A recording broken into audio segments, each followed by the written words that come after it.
Now at 9, the Carthage City Council finds its mayor guilty on 4 out of 5 articles of impeachment. Community efforts to save Joplin's Memorial Hall grow as the possibility for demolition looms overhead. I'm Samantha Walker, and I'll have that story coming up. And Joplin authorities charge a man in connection with shots fired in the city's downtown bar district. The 4 states' most watched news starts now. Carthage City Council votes to impeach Mayor Dan Reif. This is KOAM News at 9 on Fox 14. I'm Tanya Bach. Now, this comes after months of postponement, and tonight 6 members of the City Council voted in favor of the impeachment and found Mayor Dan Reif guilty of all articles of impeachment except one. Now, those articles accused Reif of violating his oath of office and failing to fulfill his duties as mayor. The board affirmed and declared Reif's removal from office of mayor of the city of Carthage as effective October 29th, 2024. The City Council voted on a motion of whether to adopt findings of fact, and 6 of the members voted in favor to adopt the motion, which was enough to pass. Now, Reif's attorney then moved to make another motion to stay the removal pending an appeal, and that motion was denied. Councilman Alan Snow will serve as mayor for the time being.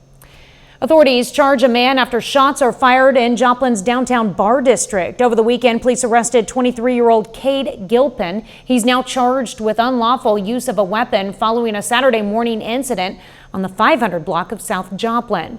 An investigation determined Gilpin was involved in an altercation. And according to JPD, while Gilpin was in the city parking lot, he fired a gun, and a 22-year-old man was struck in the eye by a bullet fragment or a piece of debris. The victim was rushed to the hospital with non-life-threatening injuries. Gilpin posted a $10,000 bond. Jasper County authorities charged 3 people for unlawful gambling activity. All 3 are citizens of India in the U.S. on temporary visas. They're now facing charges of felony promoting gambling. The charges stem from a Joplin Police Department search last week at Spin Hitters, a local gaming machine location. Police seized business records, cash, and 47 machines. All 3 suspects have posted bond. Spin Hitters has remained closed since the search warrant and seizure. You can follow this story as it develops on our website at KOAMnewsnow.com.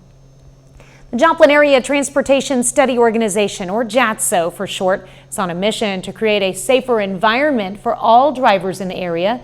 And today, the group held an open house at the Joplin Public Library.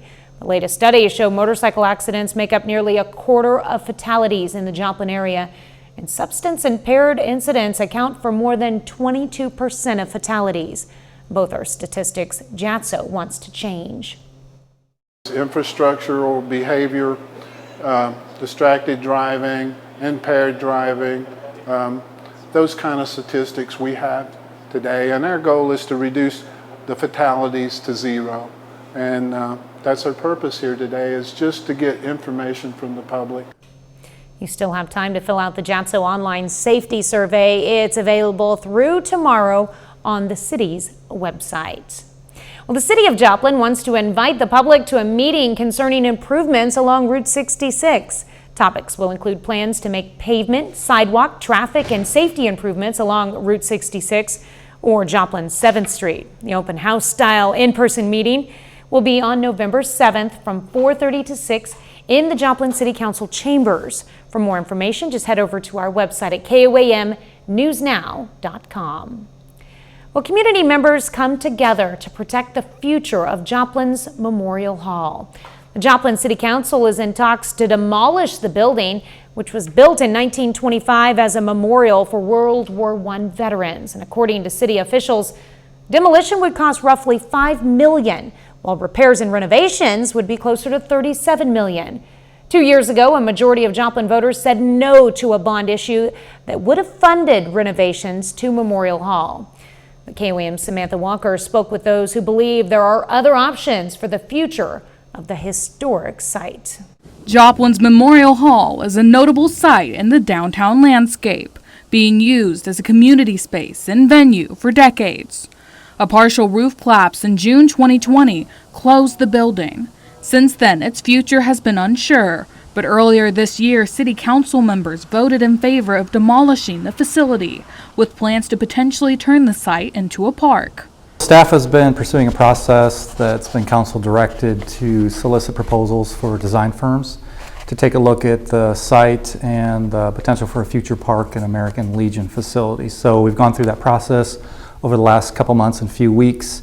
We've selected a design firm to bring forward to council on November 4th and get the next steps of that process. For some people who have recently walked through Memorial Hall, they say it's their opinion that the building can still be saved and that demolition shouldn't be the only option. Nothing felt dangerous, nothing felt like it was going to come down, and I was fortunate enough to walk through with people who are very experienced when it comes to historic preservation and even in the construction aspects of it and what it actually physically takes. And I mean, we were all of the opinion that there's no reason this building should be torn down. Jill Hallbach is the chair of the Joplin Historic Preservation Commission and one of those involved in the Save Memorial Hall campaign, which hopes to encourage alternative options to demolition. I feel like there are numerous other options. I don't think that anyone has like one set package deal option right now. And I would even go so far as to say maybe those of us who are advocating for Memorial Hall to be saved don't have one big idea for it. Some encouraging options other than demolition emphasize that a revitalized Memorial Hall could be more beneficial financially than something like a park. You know, it could be used for conferences and conventions and things like that. Of course, various types of, either performing arts or projection arts and things like that. It's been used for sports in the past. I mean, there's a lot of different things like that it could be used for, and it was in use regularly up until 2020. For now, they hope City Council stays willing to listen to community concerns and be open to possibilities beyond demolition. Reporting in Joplin, Samantha Walker, KOAM News.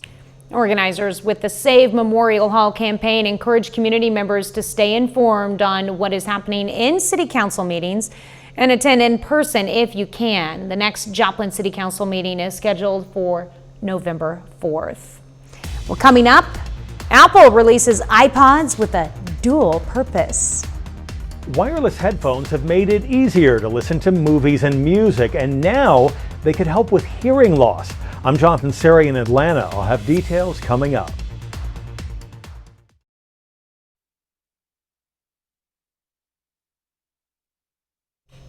Roughly 30 million Americans suffer hearing loss in both ears, and that's according to the National Institute on Deafness and Other Communication Disorders. And now Apple says it's trying to make it easier for them to get hearing aids. Fox News correspondent Jonathan Seri has more. Millions of Americans suffer from hearing loss, but many avoid listening aids due to cost, quality, and look. Apple says it hopes to change that by turning some AirPods into clinical-grade hearing aids. Anybody who is concerned about a little bit of stigma and they want to just look like everybody else, well, you will, because we all have a set of these in our pockets. The feature is compatible with AirPods Pro 2 as part of a software update that debuted on Monday. It begins with a test to help users determine whether they have hearing loss. Based on the results, the device sets up personalized amplification levels that are automatically applied across movies, music, games, and phone calls. It'll take those tests and actually plot it along a hearing graph that looks like an audiogram, and through that you can firstly adjust the sound quality of the devices. It's part of a big push to make hearing aids more accessible, 2 years after the FDA passed a resolution allowing them to be sold over the counter. Still, experts say there are downsides to Apple's idea. AirPod battery life typically does not last all day, and the feature only meets the needs of people with mild to moderate hearing loss. Severe hearing losses that have some form of medical concerns attached to it, prescription hearing aids is really the way to go. Apple says the results of its hearing tests are saved in the Health app and can be shared with a doctor. In Atlanta, Jonathan Seri, Fox News. And sticking with Apple, some iPhones are getting an artificial intelligence boost. All of Apple's newest iPhone 16s, along with last year's 15 Pro and 15 Pro Max, can now receive an update that includes AI software. The upgrade is meant to provide an overhaul to Apple's Siri Assistant, as well as help with writing tasks and summarizing documents. Users with compatible phones can install the new AI software with the iOS 18.1 update. Well, Doug is next with a complete look at your forecast. And later, tonight's district championship volleyball game is between Jasper and Liberal. And John Dales will have highlights in sports.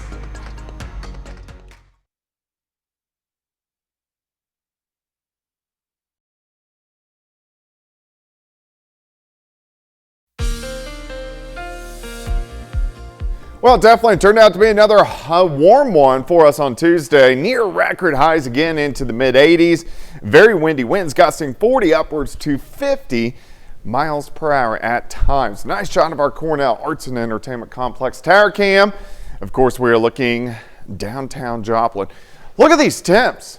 Still sitting into the mid-70s. Will only drop back near 70 later on tonight. The strong southerly winds still kicking in, sustained right around 20 miles per hour, but we've had gusts 30, upwards to 40. They're going to stay up pretty strong for us tonight into tomorrow. So the wind's very consistent to the past 2 days, and then they'll start to taper off just a bit behind our cold front once we get into Thursday. Not a whole bunch going on right now.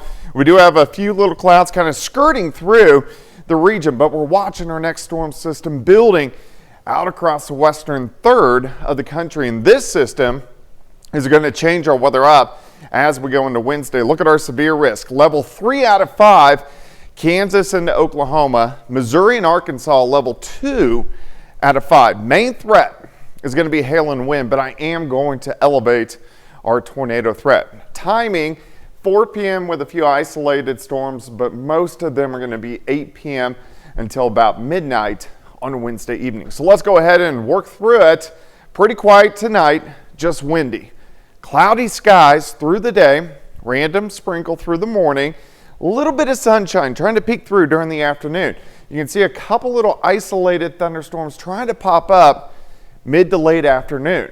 So we should see a couple little guys kind of skirt through, but here's the main line, starts to push in. So here's about 6 p.m., 7, 8 p.m., working through southeastern Kansas. Main threat, wind, with these this big line of storms driving south and east. Getting to the I-44 corridor, 9 to 10 p.m.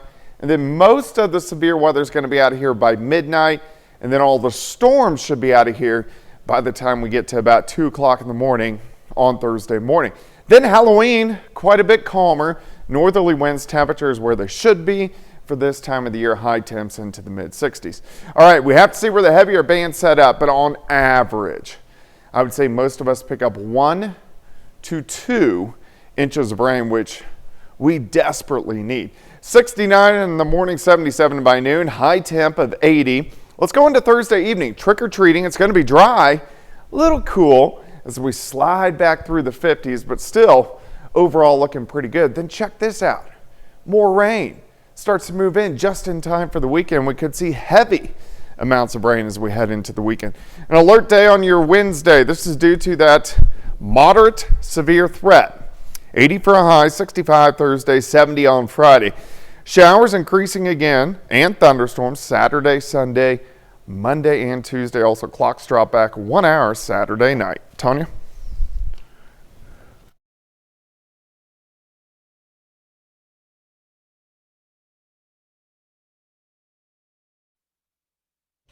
Thanks, Doug. Well, there are wildfires burning in just about every part of the country right now, including in areas they're rarely seen, like Connecticut and New Jersey. Fox's Tanya J. Powers reports. Out-of-control wildfires happen almost every year out west, but now they're hitting the East Coast, thanks to dry conditions from an historic drought mixed with high winds and heavy foliage. Fire crews in Connecticut are trying to get a handle on more than 50 active wildfires throughout the state, and none are contained. All the fires in Connecticut currently have the possibility of reignition, and that's why we are considering all fires or rather no fires, to be contained or controlled. Officials are now warning residents to avoid open flames, including cigarettes and barbecues, after the largest fire burning on Lamentation Mountain was sparked a week ago from a campfire that wasn't properly put out. And crews say Mother Nature is not helping. You could kind of feel the dry air and the wind direction change. Every time the guys work to clear something, a half hour later, there's leaves on it again. They got to come back. But there are also plenty of fires burning out west, including in Teller County, Colorado, where more than 700 homes remain evacuated and one destroyed as the fast-moving Highland Lake fire expands. Officials say they plan to fight aggressively on Tuesday to get it contained and end the threat to homes and businesses. You're seeing a lot of hand crews. Last night our crews worked late in putting dozer line and then road grader lines through certain areas towards the head of the fire.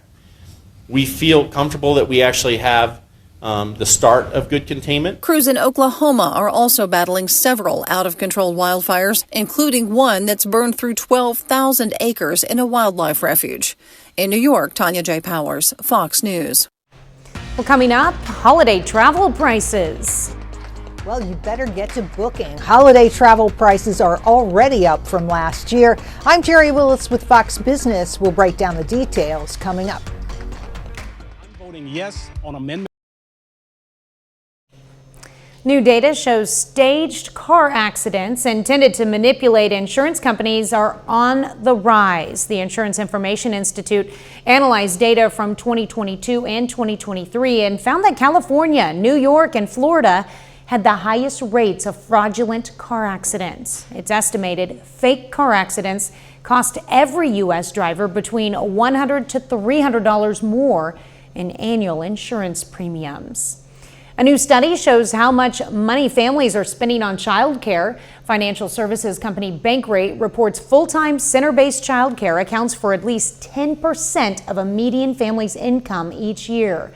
Bankrate says the average annual cost for childcare for one infant is $14,070. The report shows childcare is the second biggest expense for families across the country, behind housing. Well, if you're planning any holiday travel, you better move fast. Travel pros say prices are already up compared to last year. Fox Business correspondent Jerry Willis has the details. If you're planning to fly this holiday season, travel pros say act fast. Good news is it's not too late to get a good deal. In fact, we're just about in that Goldilocks period right now, when it's not too expensive and prices haven't started to rise yet. According to a TPG Harris Poll survey, about half of Americans plan to travel this holiday season, and of those, 55% will fly. Only a small majority, some 56%, have already started booking those trips. The Points Guy managing editor Clint Henderson says the TSA is screening record numbers of passengers and that he expects elevated levels of leisure travel during the holidays, which will mean, of course, crowded airports and planes. According to travel app Hopper, airfare prices for Christmas trips currently average $360 per round-trip ticket. That's up 11% from last year. To get the best deal, Henderson advises setting a Google alert on your flight route and signing up for alerts on deals directly from your favorite airlines. Be sure to book by mid-November. And don't worry about searching for airfares over and over again. Your computer or laptop doesn't know your search history when it comes to buying airline tickets. In New York, Jerry Willis, Fox Business. Well, Pittsburgh State University gets a boost from the government to improve the school's chemistry and physics lab. That story next. Ecosystem project. Pittsburgh State University is getting $5 million courtesy of Uncle Sam. The federal grants are to improve and update scientific equipment in chemistry and physics labs. U.S. Senator Jerry Moran supported the funding and was on campus for today's announcement. When it comes to this project and the projects that are exemplified in the photos today, in many instances, Pittsburgh State is out front developing their own plan, and that's the right thing to do. Sure, look around and see what else others are doing, but design a program that benefits your students, your region, your community. The university says the school wants to stay on the industry edge, so students will be prepared to walk from the classroom to the workplace after graduation. 30 more minutes of news, weather, and sports coming your way. Young voters at Crowder College prepare to head to the polls for the first time. Plus, have you heard of Strava? Chances are you soon will. The movements of major world leaders reportedly tracked by a fitness app.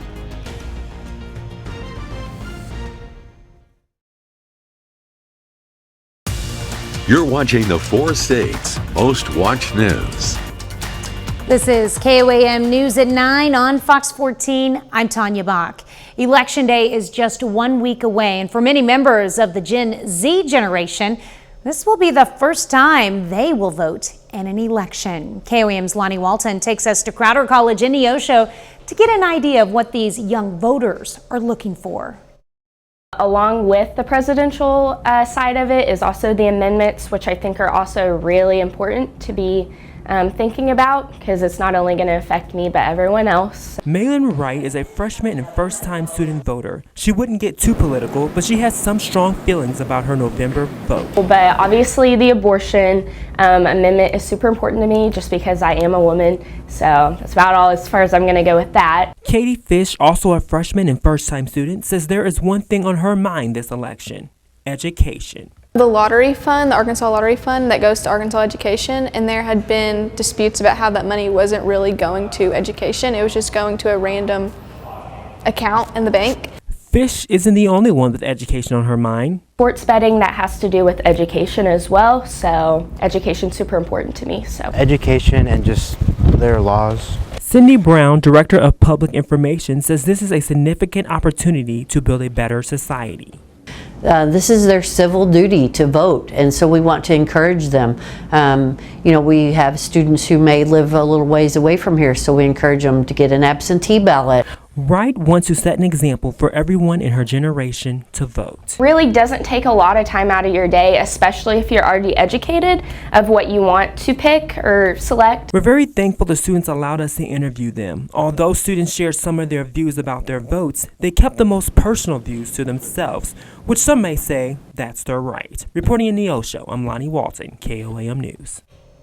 Brown says the college was required to sponsor a Constitution Day event, and that's when students had the opportunity to register to vote.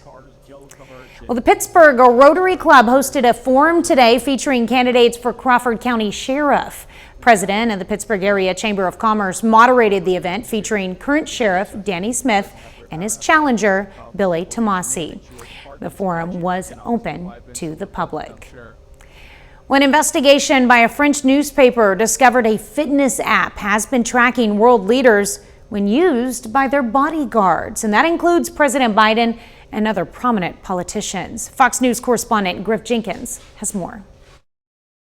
A fitness app used by some Secret Service agents has reportedly tracked confidential movements of President Biden, Vice President Kamala Harris, and former President Donald Trump. The app is known as Strava, and it's typically used by runners and cyclists to log and share workouts online. But an investigation by a French newspaper found more than 24 agents used the platform. We were also able to identify quite a lot of very personal information about all of these bodyguards.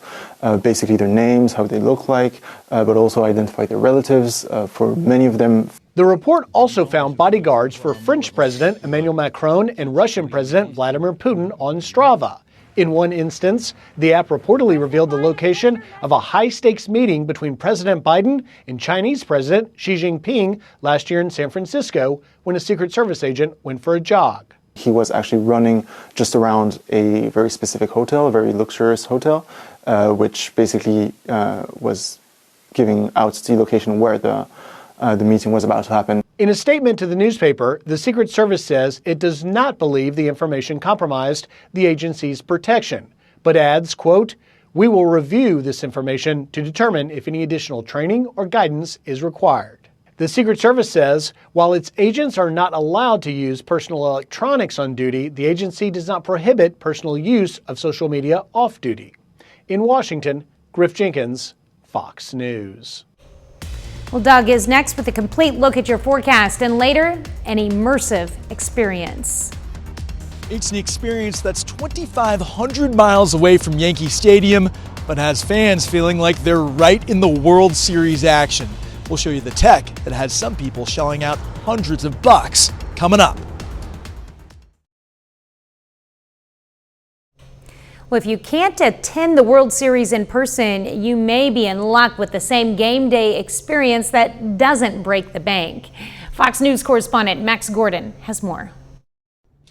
If you couldn't be at Yankee Stadium last night, this was the place to be. The CEO of Cosm says that they sold out in a matter of minutes, and this is what it was like to be inside.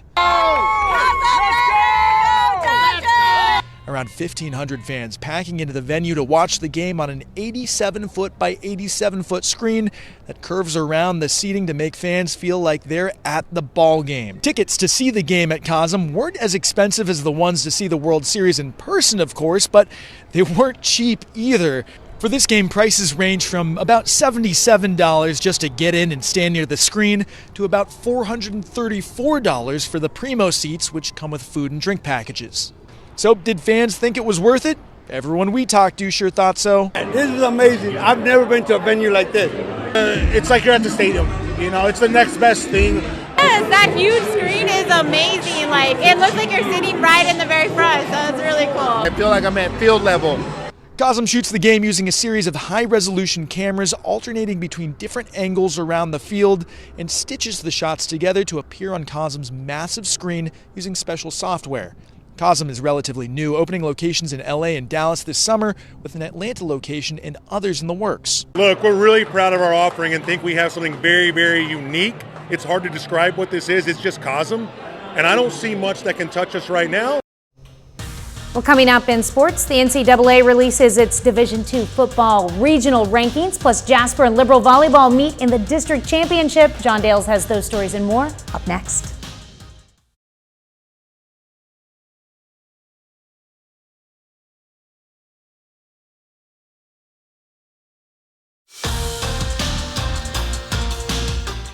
It remains an important time of the year for high school volleyball playoffs, and tonight we've got a district championship match between two of our local teams. Jasper Volleyball looking to win back-to-back district championships. Eagles play host to Liberal. First set, the Bulldogs start strong. Tegan Dyer gets the kill here, and Liberal takes a 4-1 lead right away. But here come the Eagles. Shiloh Storm sets up Crystal Smith for the big-time spike. We'd see a lot more of that. Jasper up 10-9. Later on in the first, Storm to Smith again. When those two work together like this, it's bad news for opponents. Jasper takes the first set. Now to the second. Dyer tries to go over the top, but Aspen Lehman is there for the block. Eagles take the second set as well. And that brings us to match point in the third. Eagles trying for their 31st sweep of the season, and Lehman gets the kill for the win. Jasper Volleyball continues its dominant run. The Eagles win their third consecutive district title. They head to the Class 1 sectionals on Thursday night with a 32-1 record on the year.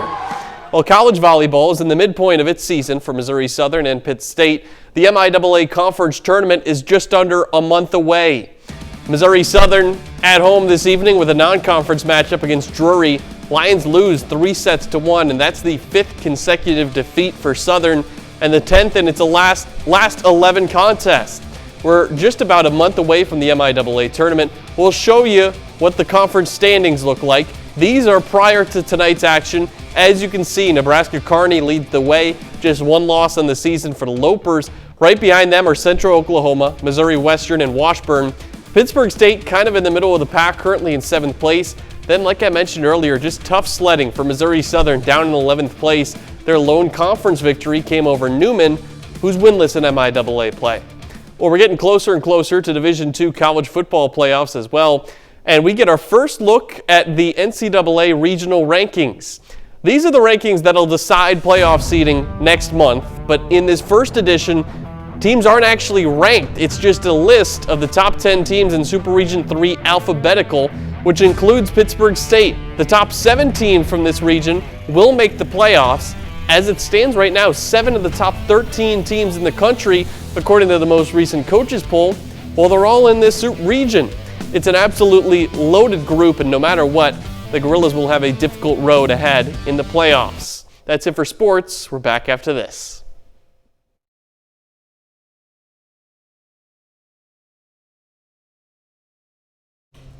It's officially National Cat Day, the perfect time to show a little love to the felines in your life. Fox News' Ted Linder takes a closer look at myths surrounding cat behaviors. And as we inch closer to Halloween, the unlucky nature of black cats. Today marks National Cat Day, and with more than 45 million American households owning pet cats, it's time to bring a little festivity to these felines. There are about 360 million pet cats in the world.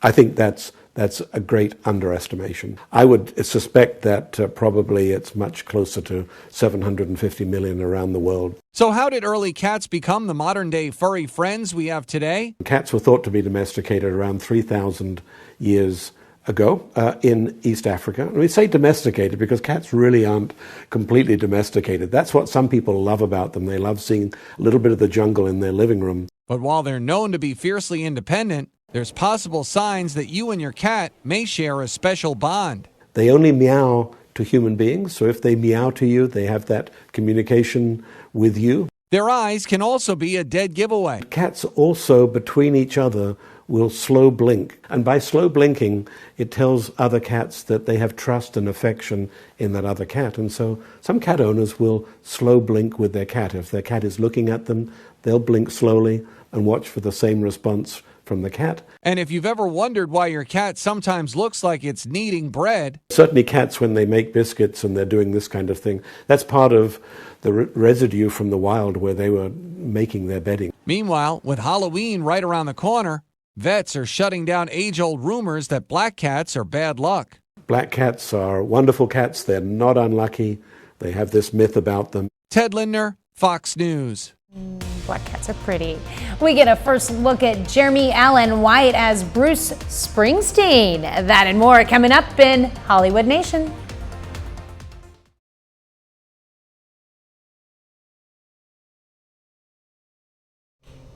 Ted Danson takes on a new life in a new comedy series, and Jon Stewart extends his Daily Show run. Fox's Ashley Dvorkin has all the latest in the Hollywood Nation. A man on the inside. Danson investigates, Clooney gets a date, and Stewart continues to host in the Hollywood Nation. Jon Stewart will keep his part-time desk job a little longer.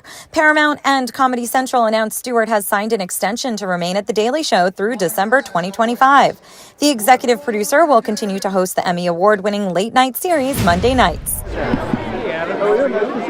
George Clooney will make his Broadway debut this spring. The Oscar winner is starring as Edward R. Murrow in the stage adaptation of his 2005 Oscar-nominated film, Good Night and Good Luck. Previews of the show begin March 12, 2025 at the Winter Garden Theater, followed by opening night April 3rd. Jeremy Allen White transforms into the boss in today's First Looks. 20th Century Studios released an image of the Bear star as Bruce Springsteen for the upcoming biopic Deliver Me From Nowhere. The film is about the making of Springsteen's 1982 album Nebraska. It's expected in theaters in 2025. Your first job is to lay low, meet people. Ted Danson goes undercover in the trailer for A Man on the Inside. The Netflix comedy series features the actor playing a retired professor who answers an ad to become a mole in a secret investigation at a retirement home. The show starts streaming November 21st. I don't know how to be a spy. In Hollywood, Ashley Dvorkin, Fox News.